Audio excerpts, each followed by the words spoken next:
અને વાણી દ્વારા જો કોઈ દિવસ કોઈ પણ વ્યક્તિનું અહિત થઈ ગયું હોય, ન કહેવાના શબ્દ બોલાઈ ગયા હોય, કોઈની કુથલી ટીકા નિંદા થઈ ગઈ હોય, તો વાણીનું પાપ ધોવું હોય તો ભગવાન શિવના જપ કરવાથી, અને દેહનું પાપ ધોવું હોય તો તપ દ્વારા, અને ધનનું પાપ ધોવું હોય તો દાન દ્વારા. આ ત્રણ મહિમા બતાવ્યા છે કે અનિતિનો જો ધન ઘરમાં આવી ગયું હોય તો એને ધોવું હોય. આવી ગયું છે, હવે અનિતિ નથી કરવી, પણ આવી ગયું એને શું કરવું? એને ડોલ લઈને તો ધોવાતું નથી, એને ધોવા માટે દાન બતાવ્યું છે. સત્કર્મમાં આવા તીર્થ ક્ષેત્રમાં દાન કરીએ તો એ પાપ ધોવાય છે.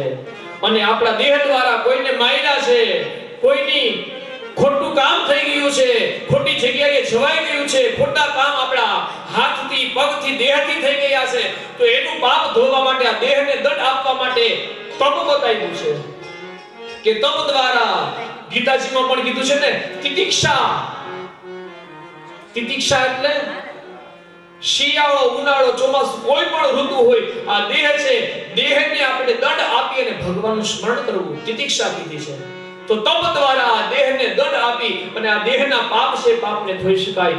પણ વાણી દ્વારા જો આપણે પાપ કર્યું હોય, કોઈના અહિત કહેવાઈ ગયું હોય, કોઈનું ખોટું કહેવાઈ ગયું હોય, કોઈની નિંદા કુથલી થઈ ગઈ હોય, અને હવે ખબર પડી એટલે હવેથી નક્કી કરીએ કે નથી કરવું, પણ થઈ ગયું એનું શું? એ તો ભેગો આવવાનું ને, તો બીજે બધે ભેગો આવે. પણ જ્યાં શિવ પુરાણ છે અને શિવનું જો નામચરણ કરવામાં આવે, સ્મરણ, તો એ કાંઈ છે ગમે એવું વાચિક પાપ છે, એ વાચિક પાપ પણ ભગવાન શિવના સ્મરણથી ધોવાઈ જાય છે. તો અત્યારે આપણે ભગવાન શિવને પ્રાર્થના કરી કે અત્યાર લગી આપણા કોઈ પણ વાચિક પાપ હોય તો ભગવાન શિવના મંત્ર શબ્દ દ્વારા આપણા પાપને ધોઈ અને બે ઘડી માટે ભગવાન શિવનું સ્મરણ કરીએ.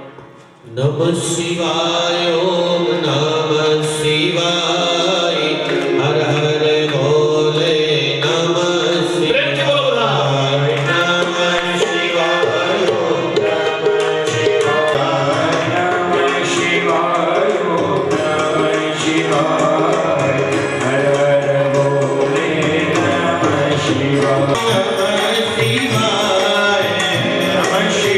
શિવાય, ઓમ નમઃ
દીક્ષાયુક્તમ ગુરુગ્રાહ્યમ મંત્રમ યથા ફલાપ્તયે. ગુરુની આપેલી દીક્ષા દ્વારા જો મંત્ર હોય ને તો દીક્ષિત મંત્રનો જપ કરવો, અન્યથા મંત્રનો જપ ન કરવો. ગુરુમુખી મંત્રના જપનો ફળ છે એ વધારે શ્રેયસ્કર બતાવેલું છે. ઓમ નમઃ શિવાયના 5 કરોડ જપ કરવાથી સદાશિવ સમાન વ્યક્તિ બની જાય છે.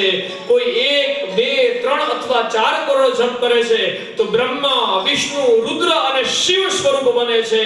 એના પદની પ્રાપ્તિ કરી છે. અને બતાવે છે કે બીજા કોઈ પણ ગુરુના મંત્ર હોય તો જેટલા અક્ષરનો મંત્ર હોય એટલા લાખ જપ કરવાથી એ મંત્રની સિદ્ધિ મળે છે.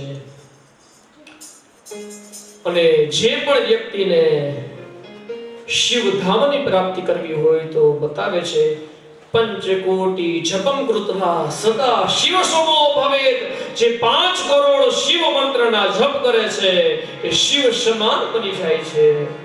અથવા તો 1000 દિવસમાં 10 લાખ જપ કરવામાં આવે, બ્રાહ્મણને ભોજન કરાવવામાં આવે, ઈષ્ટ મંત્રનો જપ કરવામાં આવે, પ્રાતઃ 1008 ગાયત્રીનો જપ કરવામાં આવે તો પણ વ્યક્તિ છે એ બ્રાહ્મણ છે એ શિવ પદને પ્રાપ્ત કરે છે.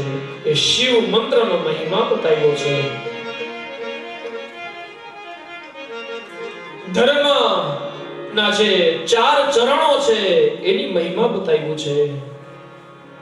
વર્ણાશ્રમ ધર્મનું નિરૂપણ કરેલું છે. ગુણ કર્મ સ્વભાવસહ, જે સવારે આપણે વાત કરેલી ગુણ કર્મ અને સ્વભાવ સ્વરૂપે વર્ણાશ્રમ ધર્મનું નિરૂપણ કર્યું છે. બ્રાહ્મણ, ક્ષત્રિય, વૈશ્ય અને શૂદ્ર છે એ પોતાનું નિત્ય કર્મ છે એ નિત્ય કર્મમાં રહેલો રહે અને પછી ભગવાનનું સ્મરણ કરે તો ભગવાન એને સિદ્ધિ અપાવે છે. પરંતુ પોતાનો ધર્મ છોડી અને બીજાનો ધર્મ અપનાવી અને ભગવાનની પૂજા કરે તો ભગવાન એ પૂજાને ગ્રાહ્ય નથી કરતા. સવારે ઉઠીને શિવ મંદિરમાં જઈ અને ભગવાનનું સ્મરણ કરવું, સાયંકાલે મંદિરમાં જઈ અને મઠ આદિ શિવાલયો હોય ત્યાં પહોંચી અને શિવના દર્શન કરવા એ ખાસ પૂજા બતાવી છે.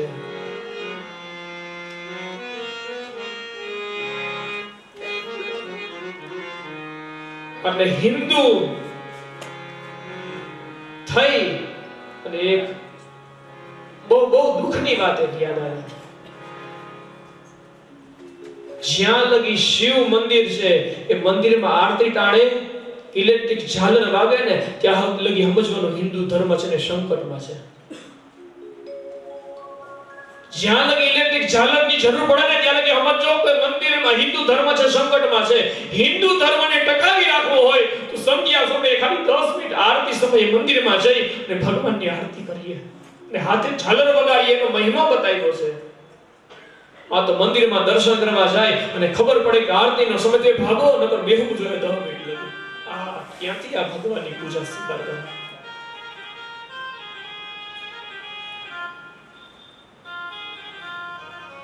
મંદિરમાં જવા ખાતર જઈએ છીએ, ફરવા ખાતર જઈએ છીએ અને જે આરતીનો સમય થાય તો એકલા પૂજારી હોય, આરતી કરતા હોય, કોઈ પણ વ્યક્તિ હાજર ન હોય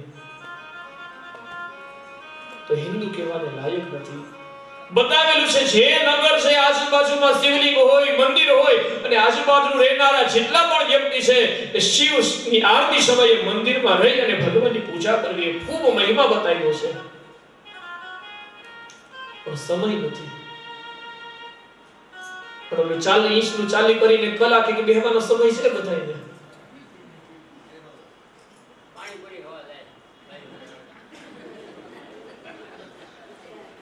બધાને ખબર છે આપણી બધાની સ્થિતિ કેવી છે, દુર્યોધન જેવી છે.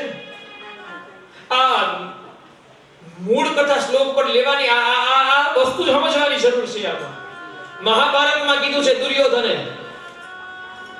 દુર્યોધન પોતે પોતાના મુખેથી બોલે છે અને આમાં આ શ્લોકનો અર્થ સમજીએ ને તો આપણે એમ થાય કે આપણે આ લાગુ પડે ગયા છે પણ આપણે એ તો નથી. દુર્યોધન છે આમાં. દુર્યોધન બોલે છે, હું બોલે છે? જાનામિ ધર્મમ નચમે પ્રવૃત્તિ, જાનામ્ય ધર્મમ નચમે નિવૃત્તિ. ધર્મ હું છે મને ખબર છે. હે કૃષ્ણ, તમે કહો છો કે આ ધર્મ ક્ષેત્રે કુરુક્ષેત્ર ધર્મનું યુદ્ધ હાલે છે, હું મને નથી ખબર.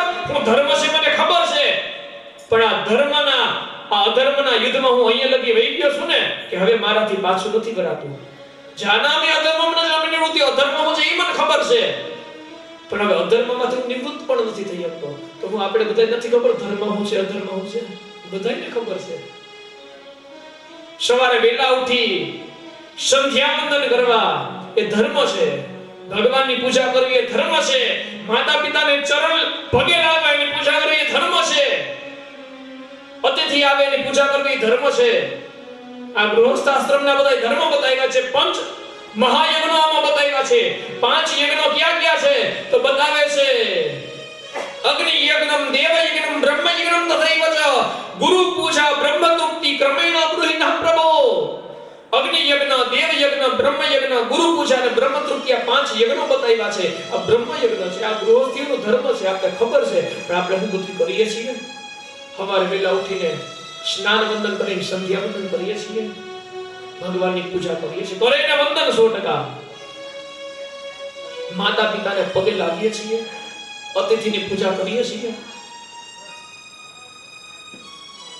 અતિથિ સ્વરૂપ હોય તો ઘણી વાર તો અતિથિ હાથ જોડાવી જતા હોય. અતિથિ જેની તિથિ નક્કી નથી ને આવે એ અતિથિ કહેવાય. એ કેમ આવે ને કેમ જાય, અને ઘણી વાર તો આવે તો પછી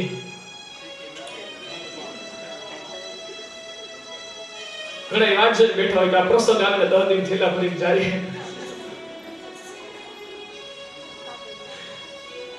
તો કહેવાનો મતલબ છે કે આ ધર્મ આપણે શું છે ખબર છે, પણ ધર્મમાં પ્રવૃત્ત નથી રહી શકતા. અધર્મ શું છે પણ અધર્મથી છૂટા નથી રહી ગયા. તો આપણે બધા શું કરીએ કે ભગવાને આ માયામાં ફસાવ્યા, આ ઘોર સંસાર. તો દુર્યોધન ઈ જ કહે છે, આ આપણાથી દુર્યોધન ના શબ્દ છે, કેના વિદેવેન હૃદયસ્થિતેના, કોઈ એવો દેવ છે હૃદયમાં બેઠો છે, યથા નિયુક્તોસી તથા કરોમિ, એ જેવું મને કામ હોઈતું છે, ઘર પરિવાર સંસાર માયા ફસાવી છે એમાં હું રચ્યો બચ્યો રહ્યો છું, એને કરાવી એવું કરું છું, પણ એવું નથી. અત્યારે 9 દિવસે બધાય ઘર પરિવાર નોકરી ધંધા મેલીને બેહી ગયા. છોડાનું ન છોડાનું આ નક્કી છે એટલા માટે 9 દિવસ માટે છોડ્યું, પણ પછી કા નથી છૂટતું. તો 9 દિવસ માટે આપણે સંકલ્પ કર્યો 9 દિવસ પૂરતું જ છોડવું છે, પછી પાછા ટોપલા ઉઠી લેવા છે. એટલા માટે મુક્ત નથી થતા. એટલા માટે સંસારમાં સત્તો રહે મન મારી પાસ, એ દળને જાણ છે એ છે મારો સાચો દાસ. સંસારમાં રહીએ પણ મન છે ભગવાનની પૂજામાં હોય ને એ જ ભગવાનનો દાસ છે. બાકી મંદિરમાં જઈને 100 દીવા કરીએ પણ બાજુવાજાના હૃદયના દીવાને ઓલવી નાખીએ તો એ પૂજા નકામી છે. મંદિરમાં જઈને 5 ડોલ પાણી ચડાવીએ પણ આંગણે આવેલા તરસ્યાને એક લોટો પાણી ન પાઈએ તો એ ભગવાનની પૂજા નિરર્થક છે. નોકરી કરતો હોય શેઠને, સાહેબને, વડીલોને, આજુબાજુ હગાવાલાને વાવા વાજી કરતા એના પગે લાગીને સારા આસને બેહાડીને સેવા કરીએ, અને ઘરમાં મા બાપના કોઈના ચરણ ન ધોઈએ, એના પગે ન લાગીએ, એક લોટ પાણી પણ ના આપે, ઈશ્વર નિરર્થક છે. આ ધર્મ છે. જાનામિ ધર્મમ ન ચમે પ્રવૃત્તિ, જાનામિ અધર્મમ ન ચમે નિવૃત્તિ. ધર્મ શું છે એ આપણે ખબર છે, અધર્મ શું છે એ પણ ખબર છે. આ તો હું તો ખાલી ઉપરથી વાત કરું છું, બધાને ખબર છે, બધી જ્ઞાન છે, પણ આ તો કર્મયુક્ત કરું છું, બધી ખબર છે, પણ એ આપણે નથી કરી શકતા. એટલા માટે જ આવું સત્કર્મ કરવામાં આવે તો પાછી ચાર્જિંગ થઈ જાય ને તો જેટલો ટાઈમ આવી એટલો ટાઈમ. એટલા માટે સત્કર્મો છે. તુલસીનો રોપ ઘરમાં આંગણે 12 થી 1 દિવસ 2 દિવસ ગયા હોય, કરમાઈ ગયો હોય, તેમાં આપણે પાણી પાઈએ એટલે તરત ખીલી જાય. તેની જેમ આમાં આપણી અંદર રહેલું અજ્ઞાન છે, અજ્ઞાન છે, પણ અજ્ઞાનના વાદળો આવી જાય ને બધું ઢકાઈ જાય ને કરમાઈ જાય ને. એટલા માટે જ આ કથાઓ છે, ગલીએ કથાઓ થાય છે કે એમાં પાછું આ સત્કર્મનું સિંચન થાય ને તો પાછું ઈ ફળીભૂત થઈ જાય અને જાગે કે કસ્તંબો હમ કુદે આયા તો હું કોણ છું, શા માટે આવ્યો છે, મારું કર્મ સાચું શું છે કે ભગવાનનો હું દાસ છું, ભગવાન મને સત્કર્મ માટે મોકલ્યો છે તો હું સત્કર્મ કરું. એટલા માટે આ પાછું ચાલુ રહે અને પાછું જેટલો ટાઈમ હાલે અને ધીરે ધીરે પાછું ભૂલાઈ જાય, પાછું આવું કંઈક સરસ મજાનું આયોજન થાય અને પાછું એ સિંચન થાય. આમનામાં ઈ બાને ભગવાનના નામ લેવાય. તો બતાવે છે કે ભગવાનની પૂજા એ પ્રમાણે કરવામાં આવે. 5 પ્રકારના છે યજ્ઞો બતાવ્યા છે. એ 5 યજ્ઞો કઈ રીતે કરવા? તો અગ્નિમાં દ્રવ્ય હોમવું એના દ્વારા અગ્નિ યજ્ઞ થાય છે, યજ્ઞો દ્વારા એને અગ્નિ યજ્ઞ કીધો છે.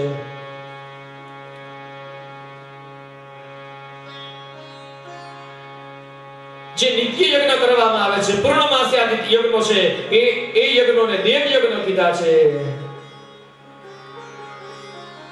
બ્રાહ્મણને જમાડવામાં આવે એ બ્રહ્મ યજ્ઞ કીધા છે. નિત્ય નૈમિત્તિક જે પૂજા બતાવી છે આપણે, જે નિત્ય નિયમના જે પાઠ પૂજા કરીએ છીએ એને બ્રહ્મ યજ્ઞ કીધો છે. 7 વારના 7 અલગ અલગ દેવતાઓ બતાવેલા છે. રવિ, સોમ, મંગળ, બુધ, ગુરુ, શુક્ર, શનિ આ 7 વાર છે. એ 7 વારના દેવતાઓ બતાવેલા છે. રવિ છે એ સૂર્ય દેવતા છે, સોમવાર છે એ ચંદ્ર દેવતા છે, મંગળ છે એ દેવતા છે, બુધ છે પણ દેવતા છે, ગુરુ બૃહસ્પતિ દેવતા છે, શુક્ર છે શુક્રાચાર્ય દેવતા છે, શનિ છે એ પણ દેવતા છે. આ દેવતાઓ છે. એ દેવતાઓના એ વારમાં જે કર્મ કરવામાં આવે એ કર્મ પ્રમાણે આરોગ્ય, સંપત્તિ, રોગ, શાંતિ, પુષ્ટિ, આયુષ્ય અને ભોગ અને મૃત્યુ આ બધું આપનારા છે, ફળ આપનારા છે. અને એના દિવસે એ પૂજા કરવામાં આવે એને ગુરુ પૂજા બતાવી છે, ગુરુ યજ્ઞ બતાવ્યો છે. અને આપણા ઘરે કોઈ પણ બ્રાહ્મણ આવે, અતિથિ આવે એને તૃપ્ત કરવા એ બ્રહ્મ તૃપ્તિ છે. આ 5 યજ્ઞોનો મહિમા બતાવ્યો છે. ત્યારબાદ દાનનો મહિમા બતાવે છે. શુદ્ધમ ગૃહમ સમફલમ દેવ યજ્ઞાદિકર્મસુ. શુદ્ધમ ગૃહમ સમફલમ કે ઘરને સ્વચ્છ રાખવું, શુદ્ધ રાખવું આ સૌથી પહેલો ગૃહસ્થાશ્રમનો ધર્મ બતાવ્યો છે.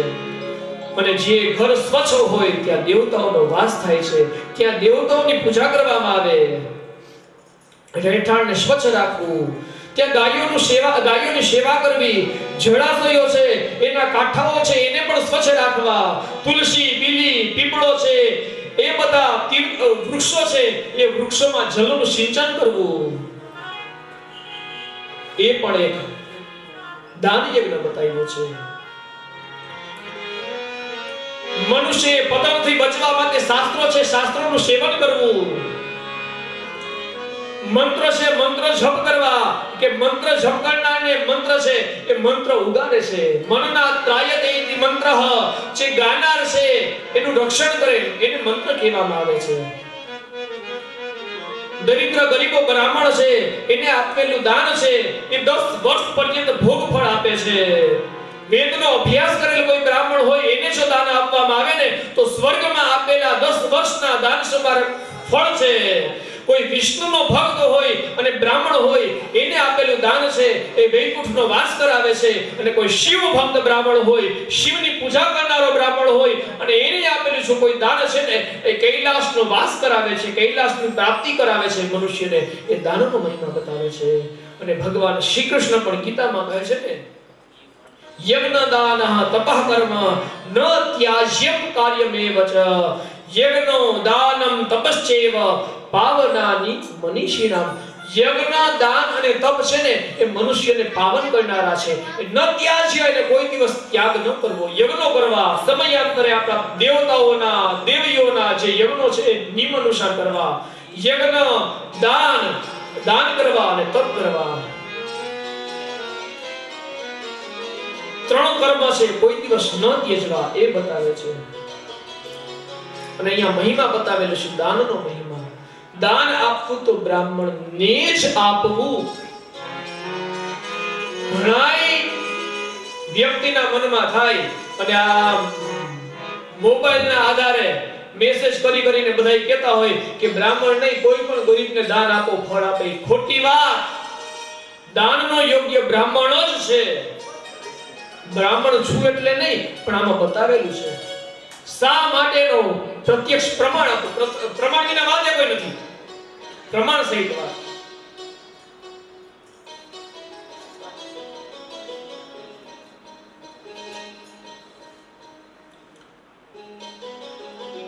ઘણા કે બ્રાહ્મણ છે એને તો ઘણું બધું સારું છે, એને દાન આપવાથી શું ફળ મળે? પણ એને દાન આપવાથી જ ફળ મળે. શા માટે? કે બ્રાહ્મણમાં બતાવ્યું ને કોઈ શિવ ભક્ત હોય, કોઈ વૈષ્ણવ હોય, કોઈ ગાયત્રી જપ કરનારો હોય એને દાન આપવાથી ફળ મળે છે. કારણ એને દાન આપવાથી આશીર્વાદ આપે છે. અને આશીર્વાદ આપવાનો અધિકારી બ્રાહ્મણ જ છે, બીજો કોઈ નહીં. શા માટે? પ્રત્યક્ષ પ્રમાણેનું આપો. એમ થાય કોઈ ગરીબ છે, દરિદ્ર છે, એને આપણે દેવું છે જમવાનું, તો એને તમે જમવાનું દીધું કે પૈસા દીધા, એ દાન નથી પણ એની મદદ છે. એનાથી આશીર્વાદ કોઈ દી નથી મળતા. એનાથી આશીર્વાદ નથી મળતા. આશીર્વાદ ક્યારે મળે છે? જ્યારે કોઈ ગાયત્રી જપ કરેલો બ્રાહ્મણ હોય, શિવ જપ કરેલો બ્રાહ્મણ હોય અને એનું તપ હોય અને તપ દ્વારા જે આશીર્વાદ આપે ને, ત્યારે આશીર્વાદ ફળે છે. જ્યારે બીજા કોઈ દરિદ્ર છે, ગરીબ છે, એને આપેલી મદદ છે ફળતી નથી. શા માટે? કોઈ ગરીબને આપેલું હશે ને તો વધારે લાલચ કરશે કે હજી વધારે મળે. એને વધારે લાલચ રહે હંમેશા માટે. એ કઈ મહેનત કરતો નથી, પુરુષાર્થ કરતો નથી, એને લાલચ રહે છે વધારે. અને કોઈ પણ વ્યક્તિને મોટો બંગલો જોઈને વિચાર થાય કે આ બંગલો મારો બને, આ ગાડી છે કે આ ગાડી મારી બને. અને હાવ ગરીબ હોય તો કોઈની સાયકલ જોઈને વિચાર થાય આ સાયકલ મારી થાય, આ સ્કૂટર મારું થાય, આ વાહન મારું થાય, આ કપડા. એને લોભ જાગે છે કે આ વસ્તુ મારી હોય, આ વસ્તુ મારી હોય. બ્રાહ્મણ સિવાય કોઈ પણ વર્ણના લઈ લ્યો, એ કોઈ પણ વ્યક્તિ જોવે બંગલો જોઈને વિચાર કરે કે આ બંગલો મારો હોય, આ ગાડી મારી હોય. પણ કોઈ બ્રાહ્મણનો દીકરો હોય, કર્મકાંડ કરનારો કોઈ વૈદિક બ્રાહ્મણ હોય અને બંગલો જોવે ને, તો કોઈ દિવસ એના મનમાંથી એમ ન નીકળે આ બંગલો મારો હોય. એ વિચાર કરે કે મારા યજમાનનો આવો બંગલો હોય ને તો હું એમાં કર્મ કરવા છું. એટલા માટે બ્રાહ્મણ પૂજનીય છે. એના યજમાનનો હિત છે માટે બ્રાહ્મણ પૂજનીય છે. વર્ષોથી વેદ ભણેલા છીએ, પુરાણ ભણેલા છીએ, બ્રાહ્મણો સાથે ઘણા કર્મ કર્યા છે કે જ્યાં જતો હોય બ્રાહ્મણો જોવે ને વિચાર કરે કે અમારા યજમાન હોય ને આ જગ્યાએ અમે કર્મ કરીએ. અને બાકી બીજા બધા નોકરી ધંધામાં વ્યસ્ત બધા વિચાર કે આપણે આવો બંગલો લેવો, આપણે આ ઓડી ગાડી લેવી, બધા હું વિચાર કરે.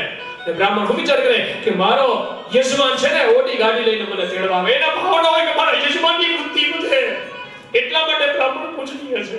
એટલા માટે વર્ણોના બ્રાહ્મણો ગુરુ, બ્રાહ્મણને ચારે વર્ણોનો ગુરુ બનાવ્યો છે.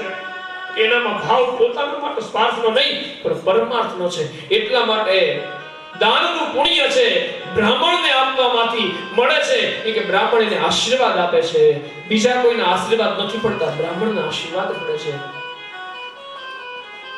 ત્યારબાદ પાર્થિવ લિંગનો મહિમા બતાવ્યો છે કે તળાવ કે નદી અથવા કુવાના જળ સમીપે જઈ ત્યાંની માટી છે એ માટીને લઈ સુગંધિત દ્રવ્ય દ્વારા પવિત્ર બનાવી દૂધ થકી એને ભીજવી અને એની પાર્થિવ પ્રતિમા બનાવવામાં આવે અને સુંદર મંડપ રચી અને એની પૂજા કરવામાં આવે.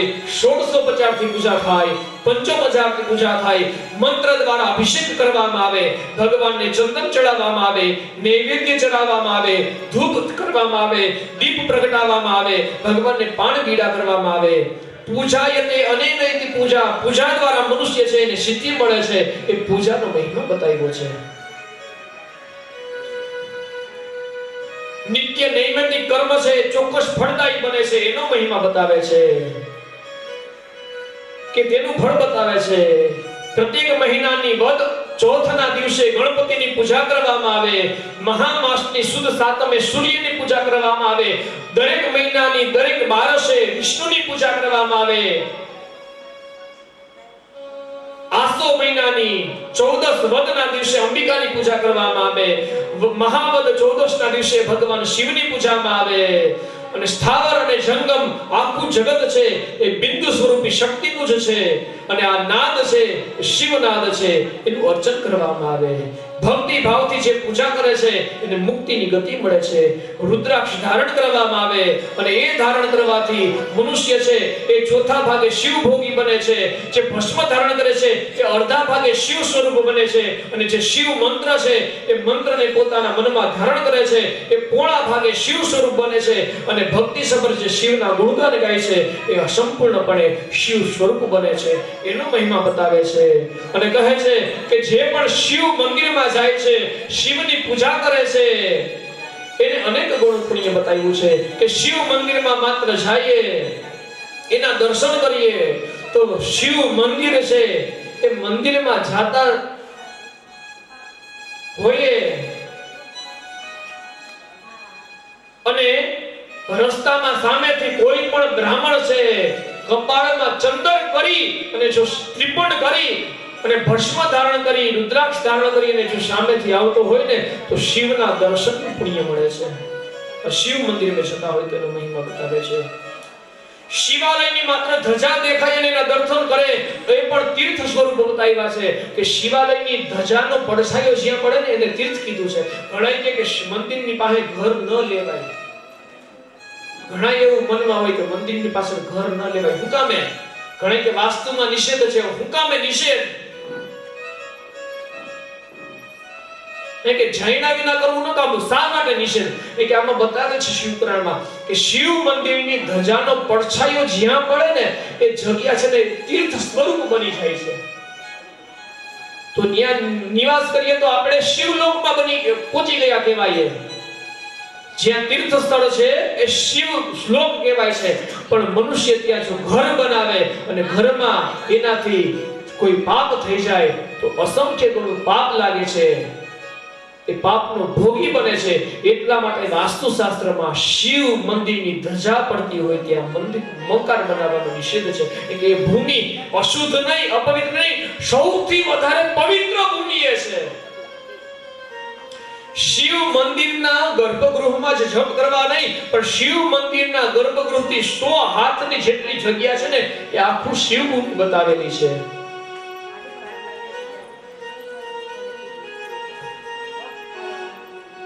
જે રાત્રે 12 વાગ્યાનો નિશ્ચિત કાળ છે ત્યારે શિવની પૂજા કરે છે એની જિંદગીમાં કોઈ દિવસ અંધકાર નથી આવતો. જે સંધ્યા સમયે ભગવાન શિવના દર્શન કરે છે એને જિંદગીમાં કોઈ દિવસ દુઃખ નથી આવતા. ભગવાન શિવની પૂજામાં મુહૂર્ત મહત્વનું છે કે અમુક મુહૂર્તે પૂજા કરવામાં આવે તો વધારે ફળદાયી છે. જ્યારે શિવ પુરાણમાં ભગવાન શિવ ત્યાં લગી કહે છે કે ભગવાન શિવનું કાળ ચોઘડિયામાં પણ દર્શન કરવામાં આવે ને તો કાળ પણ શુભ બની જાય છે. આ શિવ પૂજાનો મહિમા છે. શિવ મંદિરમાં કોઈ વ્યક્તિ ધજા ચડાવે તો ધજાનો મહિમા છે તો એનું યશ અને કીર્તિ ચારે પણ બાજુ પ્રસરે છે.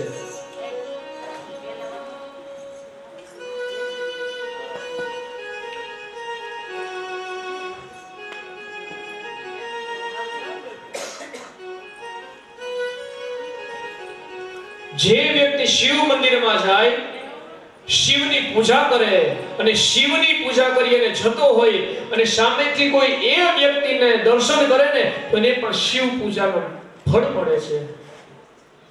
આ ભગવાન શિવ પુરાણમાં ભગવાન શિવ ખુદ કહે છે કે શિવની પૂજા કરી કોઈ આવતો હોય એને જો પગે લાગવામાં આવે ને તો પણ શિવ પૂજાનું ફળ મળે છે. શિવ પૂજાનો એટલો મહિમા છે.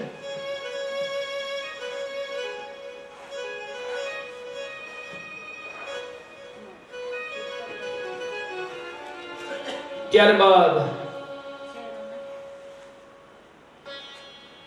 સુતજી મહારાજ કહે છે કે એક સમયે એના આશ્રમમાં વત્સ મુનિ આવેલા હતા અને વત્સ મુનિ સાથે ચર્ચા થઈ હતી. ત્યારે વત્સ મુનિ છે એને પ્રશ્ન કર્યો કે વત્સ મુનિ, તમે આટલી નાની ઉંમરના શા માટે દેખાવ છો? તમે તો વર્ષોથી આખી પૃથ્વીની પ્રદક્ષિણા કરો છો, છતાં પણ તમારી આટલી ઉંમર નાની શા માટે લાગે છે? ત્યારે વત્સ મુનિ કહે છે કે હું સદાશિવના 6 અક્ષરના હંમેશના માટે 1000 જપ કરું છું. 1008 વાર દરરોજના માટે જપ કરું છું. એટલા માટે મારું લાંબુ આયુષ્ય છે. તો આમાં બતાવે છે કે શિવ પૂજા જે કરે ને એની સુંદરતા પણ વધે છે. એને કઈ બ્યુટી પાર્લરમાં જવાની જરૂર નથી. છે શિવ પૂજા કરે એની સુંદરતા વધે છે, એની યુવાની આવે છે. મંત્ર જાપનો મહિમા બતાવ્યો છે અને કહે છે વત્સ મુનિ બતાવે છે કે પૂર્વમાં એક સમયે સિદ્ધેશ્વર ખૂબ જ જાણીતું લોક વિખ્યાત શિવાલય છે. એ શિવાલય ઉત્સવનો આયોજન થયો હતો અને એક સમયે ઘણા બધા વ્યક્તિઓ ત્યાં દર્શન કરવા ગયા હતા. ત્યારે એક વ્યક્તિએ મરેલો સર્પ પકડી અને બધા વ્યક્તિની વચ્ચે નાખ્યો અને બધે નાશ ભાગ થવા લાગી. અને એ સમયે એ ઋષિ છે એ ઋષિ ત્યાં બેઠા હતા.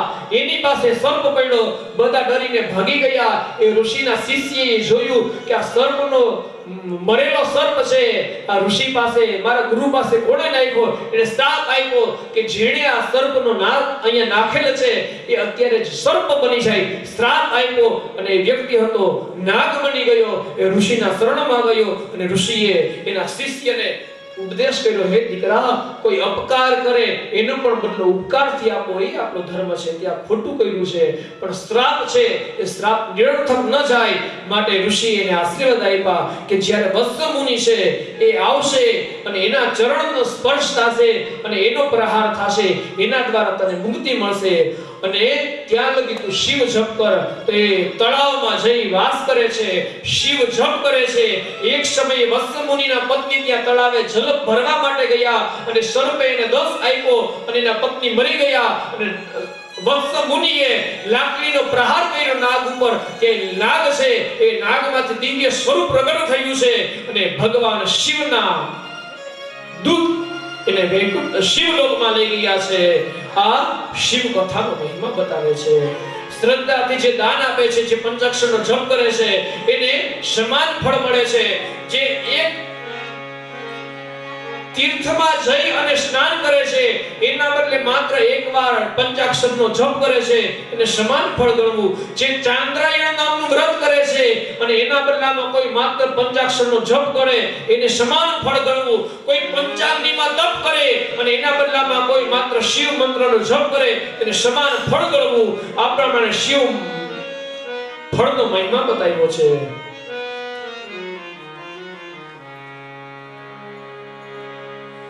અને ભગવાન શિવ છે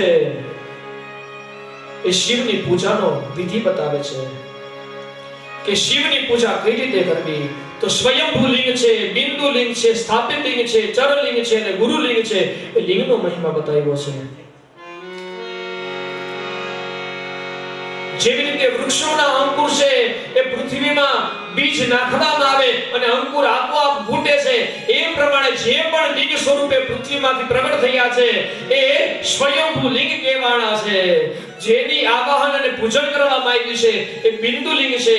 બ્રાહ્મણો અને રાજાઓ દ્વારા જેની પ્રતિષ્ઠા કરવામાં આવી છે એ સ્થાપિત લિંગ છે. અને જે ઋષિ મુનિઓએ જેની પૂજા કરીને સ્થાપિત કર્યા છે એ બાણ લિંગ છે. જે કોઈ પણ જણે સ્થળે લઈ અને એની પૂજા કરવામાં આવે છે એને ચરમલિંગ કીધું છે. આ લિંગોના પ્રકાર બતાવે છે. માટીમાંથી શ્રેષ્ઠ શિવલિંગ બનાવી શ્વેત માટીમાંથી બ્રાહ્મણે પૂજા કરવું. રક્ત માટીમાંથી લિંગ બનાવી ક્ષત્રિય પૂજા કરવું. પીળી માટીમાંથી લિંગ બનાવી અને વૈશ્યએ પૂજા કરવું અને કૃષ્ણ મૃતિમાં અમૃતિકામાંથી લિંગ બનાવી અને શુદ્રએ શિવની પૂજા કરવી. અને જે પણ વ્યક્તિ છે શિવલિંગની પૂજાનો તિરસ્કાર કરે છે એ શૂલપ્રોત નામના ભયંકર નરકમાં જાય છે. ભગવાન શિવની શિવ પંચાક્ષર મંત્ર દ્વારા પૂજા કરવામાં આવે. ભગવાનને એ પૂજા કરવાથી એના જે ફળ મળે છે એનો વિધાન બતાવે છે કે જે વિદ્યાની ઈચ્છા છે એને 1000 પાર્થિવ લિંગની પૂજા કરવી. જેને ધનની ઈચ્છા છે એને 500 શિવલિંગની પૂજા કરવી. જેને પુત્રની કામના છે એને 15 પાર્થિવ લિંગોની પૂજા કરવી. જેને સુવર્ણની વસ્ત્રની ઈચ્છા છે એને 500 શિવલિંગની એને પણ પૂજા કરવી. જેને પૃથ્વીની ઈચ્છા છે એને 1000 પાર્થિવ લિંગની પૂજા કરવી. જેને મોક્ષની ઈચ્છા છે એને 1 કરોડ પાર્થિવ લિંગની પૂજા કરવી. જેને દયાની ઈચ્છા છે એને 3000 પાર્થિવ લિંગની પૂજા કરવી. જેને તીર્થની ઈચ્છા છે એને 2000 શિવલિંગ પાર્થિવ લિંગની પૂજા કરવી. જેને શુભ મિત્રની ઈચ્છા છે એને 3000 પાર્થિવ લિંગની પૂજા કરવી. જેને બધા સમસ્ત જીવને વશ કરવાની ઈચ્છા છે એને 800 શિવલિંગની પૂજા કરવી. જેને ઉત્તમ મરણની કામના છે એને 700 શિવલિંગની પૂજા કરવી. આ પ્રમાણે અલગ અલગ કામના કરનાર ઈચ્છાઓ પ્રમાણે શિવલિંગની પૂજા બતાવી છે. જેને બંધનમાંથી જેને છૂટી જવું છે, જેને મોક્ષની ઈચ્છા છે એને 1500 ભાર શિવલિંગની પૂજા કરવી, જેને મહારાજાનો ભય છે એને 500 પાર્થિવ લિંગની પૂજા કરવી, જેને ચોરનો ભય છે એને 200 શિવલિંગની પૂજા કરવી, જેને ભૂત પિશાચનો ભય છે એને 500 શિવલિંગની પૂજા કરવી, અને જેને કરોડો યજ્ઞોનું ફળ મળે છે એવા પાર્થિવ લિંગ જે પણ વ્યક્તિ શ્રદ્ધા ભક્તિથી પૂજા કરે છે એ ભગવાન શિવ સ્વરૂપ બને છે. આ પ્રમાણે તીર્થોમાં ખાસ કરીને દરેક તીર્થ ક્ષેત્ર છે અને તીર્થ ક્ષેત્ર કરતા પણ શ્રેષ્ઠ ભગવાન શિવ છે, અને શિવની પૂજા કરતા પણ પાર્થિવ લિંગ છે એ લિંગ પૂજા વિશેષ પ્રિય છે એનો મહિમા બતાવ્યો છે. અને શિવલિંગની પૂજા કરવી તો કઈ રીતે કરવી તો 3 વસ્તુ બતાવે છે કે શિવની પૂજા ભસ્મનું ત્રિપુંડ, રુદ્રાક્ષની માળા અને બીલીપત્ર ધારણ કર્યા વિના શિવની પૂજા ન થઈ શકે. અગ્રાહ્ય અને એના દ્વારા શિવ પૂજા કરવામાં આવે તો શિવ સ્વીકાર નથી કરતા. તો થોડી વાર પછી આપણે ભગવાન શિવની પૂજામાં ભસ્મ કઈ રીતે ધારણ કરવો, બીલીપત્ર છે એની પૂજા કઈ રીતે ભગવાનની કરવી, ભગવાનનું રુદ્રાક્ષની માળા કઈ રીતે ધારણ કરવી, અને ભગવાન શિવનો નૈવેદ્ય બનાવી કે ભગવાનનો પ્રસાદ ગ્રહણ ન કરાય તો ભગવાનનો પ્રસાદ પણ ગ્રહણ કરાય કે નહીં એ પછી જોઈએ. પણ એ પહેલા ભગવાન શિવ છે એ શિવના સ્વરૂપની અર્ચના કરીએ. કેવું અર્ચન તો ભગવાન શિવ કેવા છે? નટરાજ છે. ભગવાન શિવ છે એ ગાનમાં એને રામનું નામ લીધું છે, એને ગાન પ્રિય છે, સંગીત પ્રિય છે, રામ નામનું ગાન કરે છે, શ્રવણ પ્રિય છે, એને રામની કથા સાંભળી છે કુંભજ ઋષિના આશ્રમે.